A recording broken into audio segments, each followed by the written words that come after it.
నెల్లూరు జిల్లా దుత్తలూరు మండలం నర్రవాడలోని ప్రముఖ పుణ్యక్షేత్రం శ్రీ వెంగమాంబ పేరంటాలు దేవస్థానంలో వార్షిక బ్రహ్మోత్సవాల సందడి ప్రారంభమైంది. ఉత్సవాల నేపథ్యంలో గురువారం ఆలయ ప్రాంగణంలో వివిధ సేవల నిర్వహణకు సంబంధించి బహిరంగ వేలంపాటలు, సీల్డ్ టెండర్ల ప్రక్రియను ఆలయ అధికారులు ధరకర్తల సమక్షంలో నిర్వహించారు.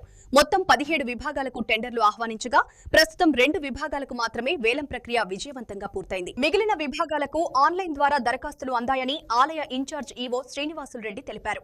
సాంకేతిక కారణాలు లేదా తక్కువ స్పందన కారణంగా నిలిచిపోయిన టెండర్లు, వేలంపాటలను సవరణలతో 10వ తేదీన మళ్లీ నిర్వహించనున్నట్లు వెల్లడించారు.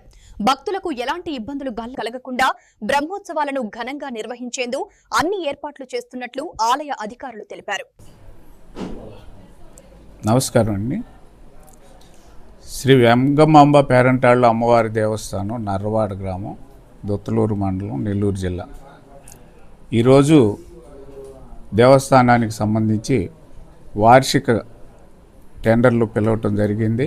అలాగే కొన్ని షాపులు వీటన్నిటికి కూడా పాటలు నిర్వహించడం జరిగింది. వీటిలో ఈరోజు మొత్తం 17 ఐటమ్స్కి సంబంధించి టెండర్లు పిలవటం కానీ పాటలు జరపటం కానీ జరిగింది. వీటిల్లో ఒక కొబ్బరి చిప్పలు పోగు చేసుకునే హక్కుకు సంబంధించిన వేలంపాట అదొకటి జరిగింది. ఎండు కొబ్బరి అమ్ముకునే హక్కు, ఈ రెండింటికి మాత్రమే పూర్తయినాయి. మిగిలినన్నీ కూడా వాయిదా వేయటం జరిగింది. అలాగే దేవస్థానానికి సప్లై చేయటానికి కానీ ఈ ప్రొవిజన్స్, వీటి ఆన్లైన్ టెండరు, ఇది ఆన్లైన్ టెండర్ ఇంకా ఓపెన్ చేయలేదు, అది ఓపెన్ చేయటం జరుగుతుంది. అలాగే అవుట్సోర్సింగ్ సిబ్బంది సరఫరా కోసం చేయటం జరిగింది, దానికి 2 టెండర్లు వచ్చినాయి. అలాగే పుష్పం సరఫరా చేయడానికి ఎవరు కూడా టెండర్లు దాఖలు చేయలేదు. అలాగే అన్నదానానికి కూరగాయలు సప్లై చేసేదానికి టెండర్ పిలిస్తే దానికి 2 టెండర్ వేశారు. అలాగే ప్రింటింగ్ పనులకు సంబంధించి 2 వ్యక్తులు టెండర్లు వేయటం జరిగింది. దేవస్థానానికి పాలు, పెరుగు, అభిషేకం సామాన్లు సరఫరా చేసేదానికి 2 వ్యక్తులు టెండర్లు వేయటం జరిగింది.